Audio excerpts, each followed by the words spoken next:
आप सुन रहे हैं कुकू एफएम। किताब का नाम है आदि शंकराचार्य, जिसे प्रकाशित किया है एबीपी न्यूज ने और आवाज दी है श्रीकांत सिन्हा ने। कुकू एफएम सुने जो मन चाहे। आदि शंकराचार्य। आज से तकरीबन 1200 साल पहले की उस घटना की बस कल्पना की जा सकती है। विद्वानों के बीचों बीच भगवा वस्त्रों में एक दंडाधारी युवा सन्यासी आसन लगाए हुए थे और उनके ठीक सामने महिला बैठी हुई थी। इस महिला ने अभी अभी अपने पति को शास्त्रार्थ में पराजित करने वाले इस युवा सन्यासी को शास्त्रार्थ करने की चुनौती दी थी। शास्त्रार्थ करते हुए महिला युवा सन्यासी के सामने एक के बाद एक प्रश्नों की झड़ी लगा रही है। युवा सन्यासी अपने दिव्य ज्ञान और अकाट्य तर्कों से महिला के सभी प्रश्नों का संतोषजनक उत्तर देते जा रहे हैं। अपनी हार सुनिश्चित देखकर महिला अब युवा सन्यासी से कहती है, आचार्य, अब मैं आपसे काम शास्त्र के प्रश्न पूछना चाहती हूं। एक ब्रह्मचारी सन्यासी के सामने एक महिला के मुंह से ऐसी बात सुनकर सभी आश्चर्यचकित होकर अपना सिर झुका लेते हैं, लेकिन सभी के चेहरों पर शर्मिंदगी देखकर भी महिला नहीं रुकती। वो सन्यासी से पूछती है, आचार्य, क्या आप बता सकते हैं स्त्री पुरुष संभोग की कितनी कलाएं हैं? संभोग की अलग अलग मुद्राएं क्या हैं? पुरुष को आकर्षित करने के लिए, उसे रिझाने के लिए स्त्री कौन कौन सी विधियां अपनाती हैं? शरीर के किन अंगों में काम वासना का निवास होता है? पूर्णिमा की ओर बढ़ते हुए और अमावस्या में घटते हुए चंद्रमा की स्थिति के साथ पुरुष और स्त्री अंगों की क्या स्थिति होती है?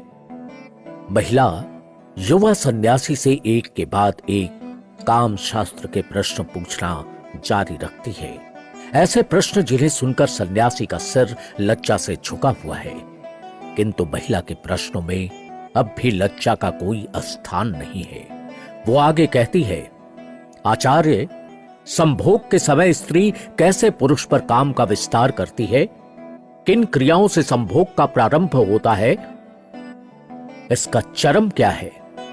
प्रश्न सुनकर युवा सन्यासी थोड़े असहज हो जाते हैं।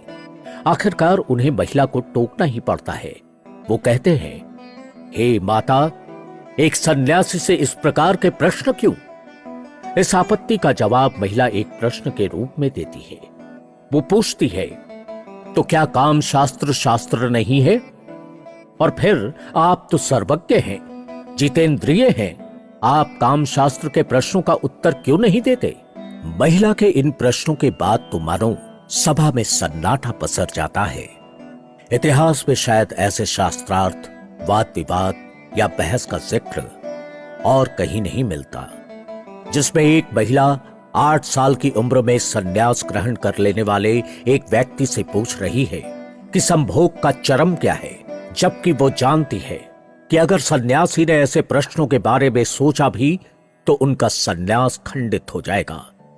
तो फिर इस शास्त्रार्थ का नतीजा क्या हुआ? इस पूरी कहानी को जानने से पहले आप ये जान लीजिए कि प्रश्न पूछने वाली महिला का नाम उभय भारती था और उसके सामने पशुपेश में पड़े सन्यासी का नाम था शंकराचार्य। ये भारत के वो महान सन्यासी थे जिनकी लिखी किताबों को हम में से बहुत से कम लोगों ने पढ़ा है।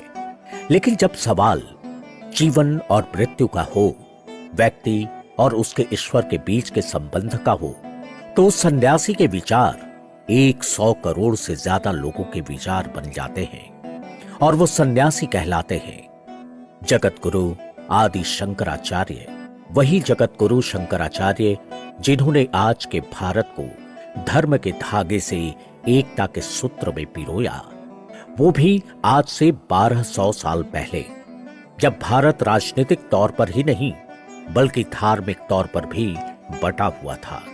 तब धर्म के नाम पर आडंबर था, कर्मकांड था, जिसे आज हम हिंदू धर्म कहते हैं, वो 84 से भी ज्यादा अलग अलग संप्रदायों में बटा था। यहां तक कि बौद्ध धर्म में भी तंत्र और मंत्र करने वालों का बोलबाला था। इन हालात से धर्म को निकालने के लिए जगत गुरु आदि शंकराचार्य ने पूरे भारत की पैदल यात्रा की थी। मकसद था भारत को धार्मिक एवं आध्यात्मिक तौर पर एक करना। भारत का शायद ही कोई ऐसा इलाका बचा होगा जहां की यात्रा आदि शंकराचार्य ने नहीं की हो। उन्होंने भारत के हर कोने में अलग अलग धर्मों और संप्रदायों के विद्वानों से शास्त्रार्थ किया और धर्म विजय की नींव रखी। आज जिस एक आध्यात्मिक भारत की रूपरेखा दुनिया देखती है, उसके रचनाकार भी शंकराचार्य ही हैं। इन्हीं शंकराचार्य की बदौलत आज भारत भूमि के उत्तर में हिमालय की गोद में ज्योतिर्मठ है, तो पश्चिम में द्वारिका मठ, दक्षिण में श्रृंगेरी मठ धर्म का परचम लहरा रहा है। पूरब में गोवर्धन मठ, लेकिन जानकार शंकराचार्य की भूमिका केवल धर्म जागरण और आध्यात्मिक चेतना के विकास में ही नहीं मानते। जवाहरलाल नेहरू विश्वविद्यालय में संस्कृत अध्ययन केंद्र के डॉक्टर रामनाथ झा कहते हैं कि चाहे रक्षा की दृष्टि से देखें या सामाजिक और सांस्कृतिक एकता की दृष्टि से अथवा आध्यात्मिक एकरूपता की दृष्टि से, ये समझ में आता है कि शंकराचार्य जैसा दूसरा कोई व्यक्ति भारत के इतिहास में नहीं हुआ जो उनके जैसा चिंतन रखता हो या जिसने उनकी तरह सफल प्रयोग किए हों। इसी तरह दिल्ली विश्वविद्यालय के संस्कृत विभाग के प्रोफेसर रमेश सी भारद्वाज का कहना है कि आदि शंकराचार्य द्वारा किया गया धर्म जागरण अपने समय और काल की वजह से भी बेहद महत्वपूर्ण हो जाता है। असल में ये वो समय है जब बौद्ध धर्म भी संक्रमण से गुजर रहा था। इस समय बौद्ध धर्म हीनयान या महायान नहीं था, वो वज्रयान हो चुका था। इसका मतलब यह है कि तांत्रिक बौद्ध धर्म बहुत ज्यादा प्रचलन में था, जिसकी वजह से समाज में धर्म के नाम पर अनेक विकृतियां आने लगी। जिसे हम हिंदू या वैदिक धर्म कहते हैं, उसमें भी अनेक संप्रदाय थे। शंकराचार्य ने इन हिंदू धर्मावलंबियों को आपसी संघर्ष की राह से हटाकर उन्हें एक किया। उनकी ये उपलब्धि धार्मिक एकता की दृष्टि से ऐतिहासिक है और साथ ही उनकी दूरदर्शिता का परिचायक भी।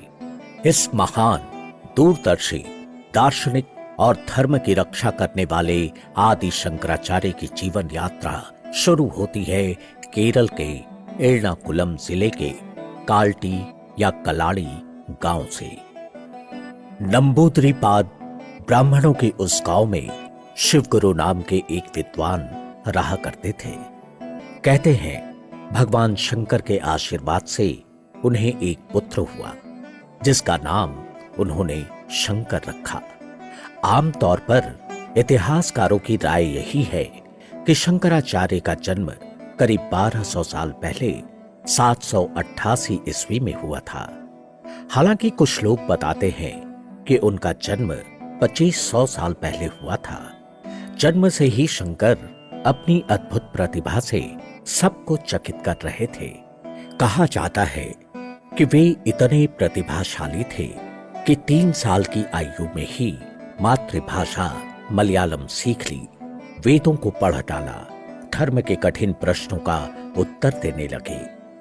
बालक की तीक्ष्ण बुद्धि और धर्म ज्ञान की ख्याति धर्म गुरुओं तक पहुंची तो वो बालक की परीक्षा लेने के लिए उनके घर पहुंचने लगे। ऐसे ही कुछ दिन कुछ धर्माचार्य बालक शंकर से मिलने उनके घर आए। शंकर के पिता ने उन्हें घर में ऊंचे आसन पर बैठाया और उनका यथोचित सम्मान किया। कुछ देर में उन्होंने बालक शंकर को बुलाया। 3 वर्ष का नन्हा शंकर उनके सामने था। उसकी उम्र जरूर कम थी, लेकिन आत्मविश्वास नहीं। उसे देखकर धर्माचार्य ने पहला प्रश्न किया, बद्धो ही को बंधा हुआ कौन है? इस पर बालक शंकर ने तपाक से जवाब दिया, विषयानुरागी वास्तव में जो अनुकरण होता है वही बंधनग्रस्त है। प्रश्न पूछने वाले आचार्य उसे देखते ही रह गए। दूसरे धर्माचार्य ने प्रश्न किया, शंकर बताओ, घोर नरक क्या है? अपना शरीर ही घोर नरक है। इस पर दूसरे आचार्य फिर से पूछते हैं, इसका कारण? इस तरह आचार्य बालक शंकर से एक के बाद एक गंभीर प्रश्न पूछ रहे थे और सिर्फ 3 साल के बालक शंकर उनके हर प्रश्न का उत्तर ऐसे दे रहे थे मानो उन्हें हर शास्त्र का ज्ञान हो। शंकर की ऐसी प्रतिभा देखकर पहले आचार्य ने कहा, ऐसा तेजस्वी बालक मैंने आज तक नहीं देखा। पहले आचार्य की बात को पूरा करते हुए दूसरे आचार्य ने कहा, ये तो साक्षात शिव है। आचार्यों की राय सुनकर शंकर के पिता शिव गुरु गदगद हो उठे और बोले, मैं ऐसे पुत्र को पाकर धन्य हुआ गुरुदेव। इस तरह शंकर की ख्याति पूरे क्षेत्र में फैल रही थी। लेकिन उसी साल उनके पिता का देहांत हो गया। इतनी छोटी आयु में पिता की मृत्यु के बाद अब मां और बेटा ही एक दूसरे का सहारा था। मां बेटे के लालन पालन और भविष्य को लेकर चिंतित थी। परंपरा के मुताबिक मां ने 5 साल की उम्र में शंकर का उपनयन संस्कार करवाया। इसके बाद बालक को शिक्षा के लिए आचार्य के पास भेजा गया। यहाँ एक चमत्कार हुआ। जिन शास्त्रों के अध्ययन में बाकी शिष्यों को 20 वर्ष लग जाते थे, उन्हें शंकर ने 2 वर्ष में ही समाप्त कर दिया और इस तरह वो अपनी मां के पास अपने गांव कलाड़ी लौट आए। बालक शंकर के बारे में जो कहानियां कलाड़ी के साथ साथ पूरी दुनिया में चर्चित हैं, उनमें से एक कहानी उनके गांव के पास से बहने वाली एक नदी पूर्णा से भी जुड़ी हुई है, जिसको अब पेरियार नदी कहते हैं। अभी ये नदी शंकराचार्य के गांव को छूकर निकलती है, लेकिन बालक शंकर के समय ये गांव से काफी दूर बहा करती थी और उनकी मां को पानी लाने और स्नान के लिए जाने में काफी दिक्कत होती थी। कहते हैं कि मां को परेशान देखकर बालक शंकर ने प्रार्थना की और उसकी प्रार्थना पर पूर्णा ने धारा ही बदल दी। बालक इतना तेजस्वी था, लेकिन मां की चिंता कुछ और ही थी। एक दिन अगस्त्य ऋषि शंकर के घर पहुंचे। शंकर की मां आर्यम्बा ने अगस्त्य ऋषि को प्रणाम किया और उन्हें घर में ऊंचे स्थान पर आसन दिया। घर में इतने पहुंचे हुए सन्यासी पधारे थे तो मां आर्यम्बा के मन में अपने बालक का भविष्य जानने की स्वाभाविक इच्छा हुई।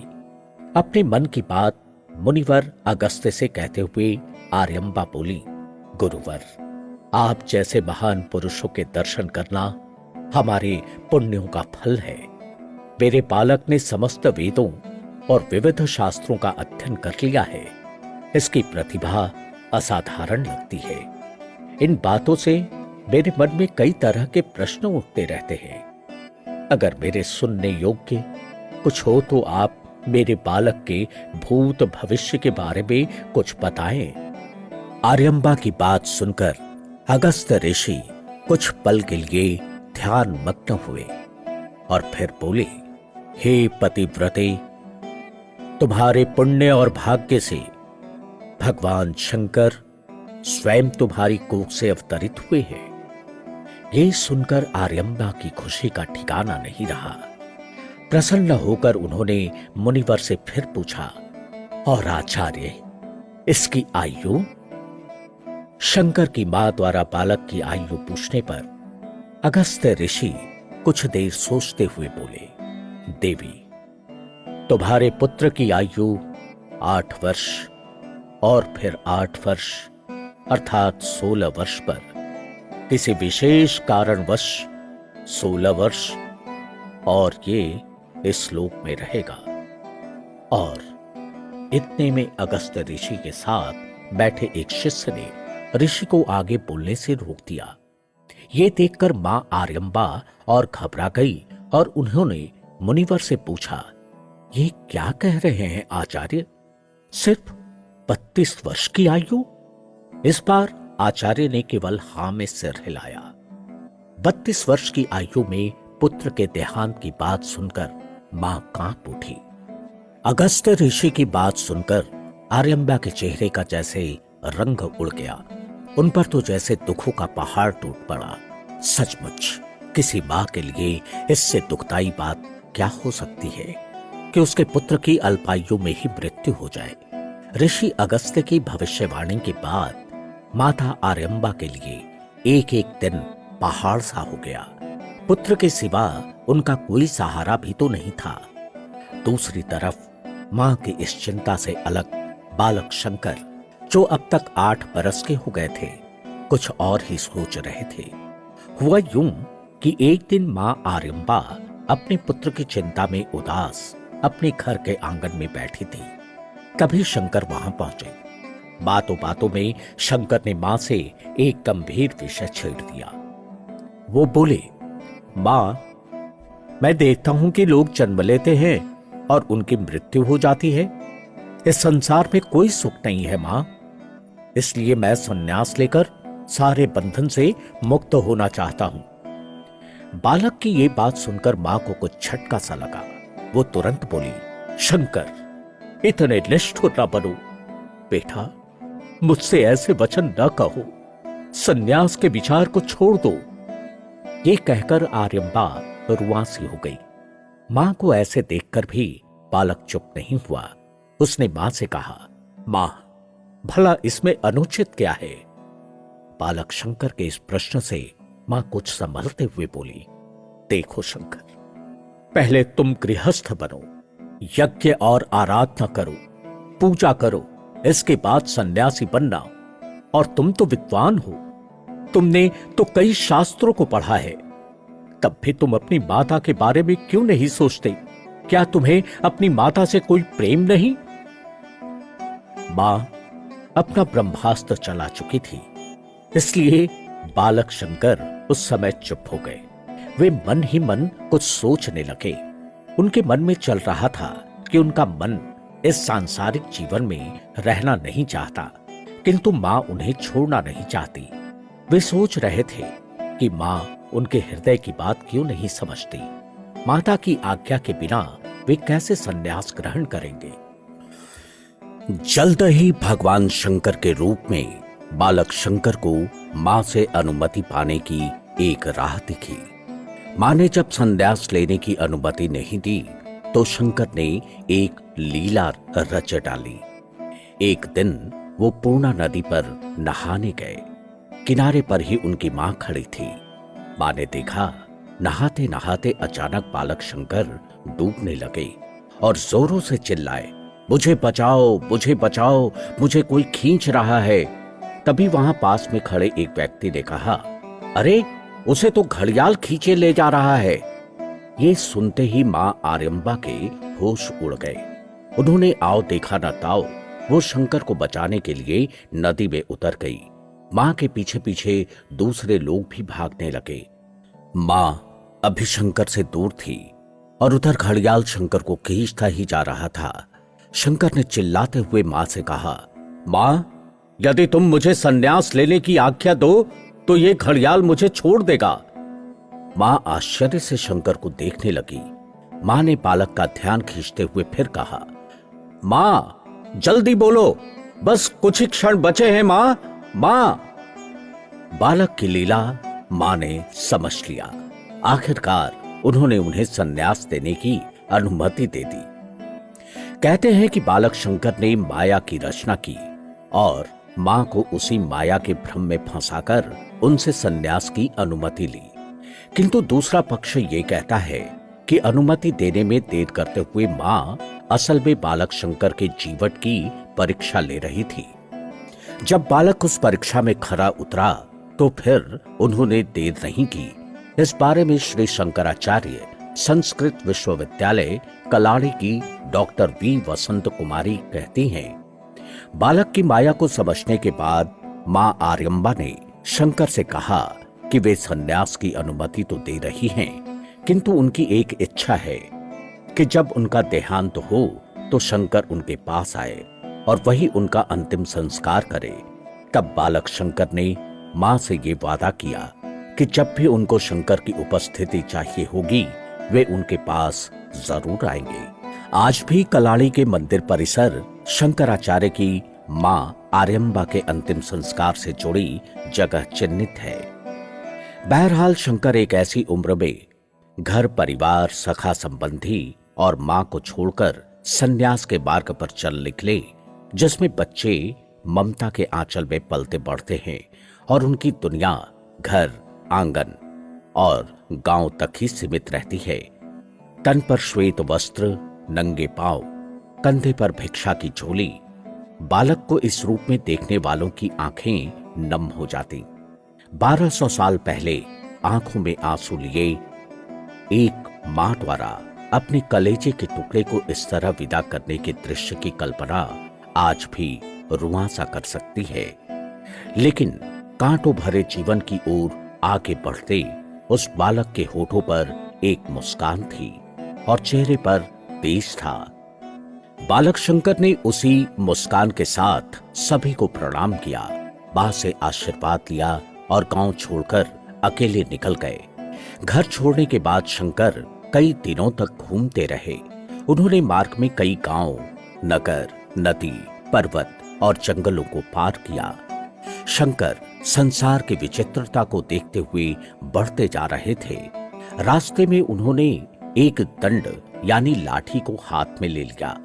बाद में इस दंड को वैदिक धर्म की रक्षा का प्रतीक माना जाता है।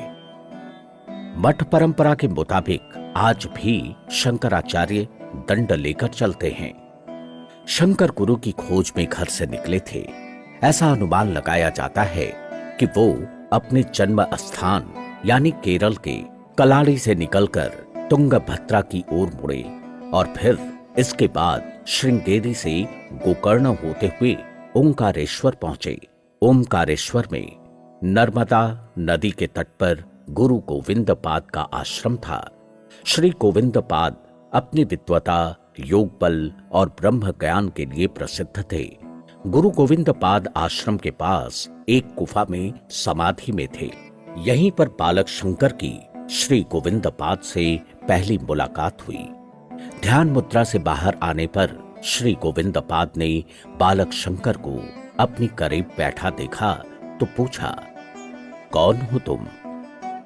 बालक शंकर ने इसका जवाब कुछ यूं दिया, हे प्रभु, मैं पृथ्वी नहीं हूं, न जल हूं, न तेज हूं, न वायु हूं, न आकाश हूं, न उनके गुण हूं, न इंद्रियां हूं, अपितु इन सब से परे जो केवल परम तत्व शिवत्व है वही मैं हूं। एक बालक के मुंह से ये उत्तर सुनकर श्री गोविंद पाद प्रसन्न हो गए। उन्होंने शंकर से कहा, तुम्हारे इस उत्तर से मैं अति प्रसन्न हूं। तुम्हारे उत्तर से अद्वैत का साक्षात्कार होता है।